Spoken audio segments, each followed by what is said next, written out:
Among the mountains and caves of Crete, Zeus had grown beyond the helpless child who had once needed every sound to be hidden.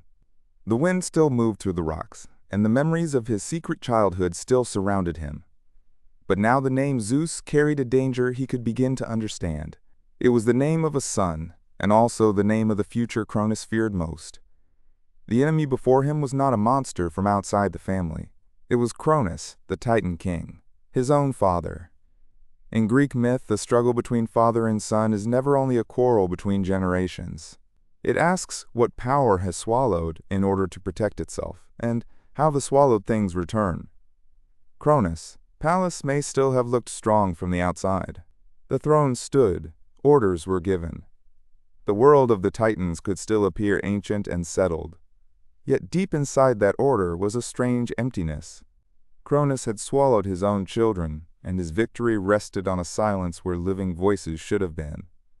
Zeus could not leave that silence untouched. His struggle did not begin simply as a campaign for a throne. Before there could be a new king, there had to be a rescue. Names had to be restored. Faces had to return. The ones who had vanished inside Cronus had to stand in the world again. This is where myth brings in Metis, the goddess of cunning wisdom. Metis is not a figure who breaks doors with brute force. She reads the cracks in a situation. Against a ruler like Cronus, courage alone is not enough. Fearful power can become more violent when it is attacked directly. Metis understands that the first blow must be quieter. She prepares, or helps Zeus prepare, the drink that Cronus will take. It is not a thunderbolt. It is not a sword.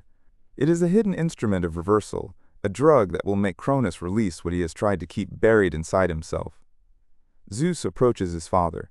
If we imagine the scene, the first feeling is not the roar of war, but held breath.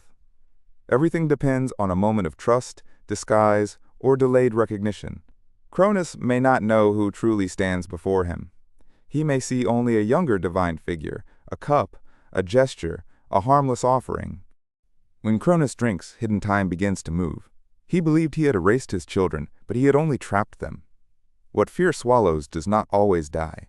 It waits in darkness without losing its name. First comes the stone. The stone Rhea had wrapped in cloth and placed in Cronus' hands. The silent object returns as evidence. It proves that Cronus had not seen clearly.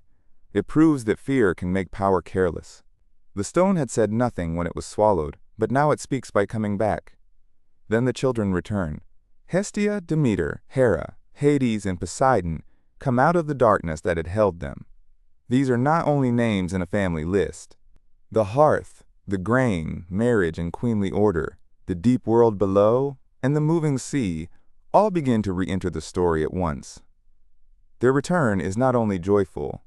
These gods had been born, but not allowed to live. Cronus, fear had taken time from them. They come into light, but they also come into the knowledge of what was stolen. Zeus stands before them. He was the one child who escaped, the child who grew in secret while the others remained hidden inside their father. He could have stepped forward as a lone hero. But the myth becomes more interesting because he does not remain alone. His strength begins to change shape when the others stand beside him. An alliance begins here. It is not merely a convenient gathering of useful powers. It is a meeting of names that share a wound. These gods will one day become very different figures, with different realms and different conflicts. But at this moment, they all understand one thing. Their father's fear tried to take their lives. Hestia suggests the quiet center of the home and a sacred fire. Demeter carries the future of grain, seasons, and care for the earth. Hera moves toward relationship, dignity, rule, and the difficult order of marriage. Hades carries the depth of the unseen world. Poseidon carries the restless force of the sea. When they stand together, the story becomes larger than one son's revenge. It becomes the beginning of a world that will no longer be held inside one frightened king. Cronus, rule worked by swallowing difference into himself. Zeus, alliance begins by letting different powers stand in their own names. The freed brothers and sisters may have looked at one another as strangers. They share blood, but they do not yet share a life. Family is not made only by origin.